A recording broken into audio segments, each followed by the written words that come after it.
पालघरमधून निघालेल्या माकपच्या मोर्चाचा आज तिसरा दिवस आहे आणि हा मोर्चा सध्या जिल्हाधिकारी कार्यालयावर पोहोचलेला आहे। कार्यालयाला घेराव सुद्धा घालत या शेतकऱ्यांनी ठिय्या मांडलाय। विविध मागण्या आहेत या आंदोलकांच्या आणि विविध मागण्यांसाठी हे मोर्चेकरी इथेच ठाण मांडून आहेत। वनाधिकार कायद्याच्या अंमलबजावणीसह विविध मागण्यांसाठी माकपचा भव्य लॉंग मार्च सुरू आहे, जो आपण दृश्यांमध्ये पाहतोय। आणि जर मागण्या मान्य न झाल्यास आक्रमक भूमिका घेणार असा इशारा सुद्धा माकपने दिलाय। माकपच्या कार्यकर्त्यांसोबत बातचीत केली आमचे प्रतिनिधी जितेंद्र पाटील यांनी। 2 दिवसापासून मार्क्सवादी कम्युनिस्ट पार्टीच्या कार्यकर्त्यांचा मोर्चा जो आहे तो आता जिल्हाधिकारी कार्यालयावर काल सायंकाळी धडकला आणि यानंतर आता काल रात्रीपासूनच हे आंदोलन जे आहे ते जिल्हाधिकारी कार्यालयासमोर माकपच्या कार्यकर्त्यांकडून शेतकऱ्यांकडून करण्यात येत आहे। आपल्यासोबत काही माकपचे नेते दादा, कुठल्या मागण्या आहेत? अजूनही तुमचं ठिय्या आंदोलन सुरू आहे?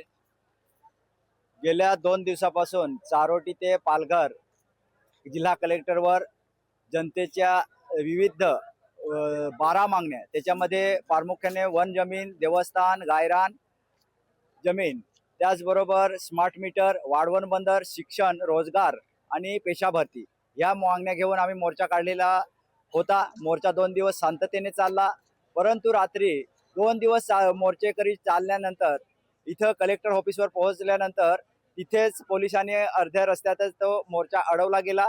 त्याच्यानंतर पोलिसांनी आतमध्ये पण तो मोर्चा घेतलेला नाही आणि म्हणून मोर्चेकरी हे संतापलेले आहे। आमच्या प्रमुख मागण्या आहेत, त्या मागण्या आम्हाला दिल्या पाहिजेत आणि लोकशाही पद्धतीने आम्ही इथे मागण्या घेऊन आलो, तरी सुद्धा अशी जर आम्हाला अडवणूक होत असेल तर आम्ही लोकशाही पद्धतीने हे आंदोलन शांततेच्या मार्गाने चालूच राहणार आहे आणि जिथपर्यंत आमच्या मागण्या मान्य होत नाही तिथपर्यंत आम्ही इथून उठणार नाही। ह्या पद्धतीची चर्चा करून आता पुन्हा पक्षाच्या ठाणे पालघर जिल्ह्याची जिल्हा कमिटी होईल आणि त्याच्यामध्ये चर्चा केल्यानंतर पुढचा निर्णय हा होईल का आम्हाला अशा पद्धतीने जर हे पोलीस लोक किंवा हे शासन आम्हाला जर वागणूक देत असेल तर आम्ही हे गोष्टी कदापि खपवून घेणार नाही।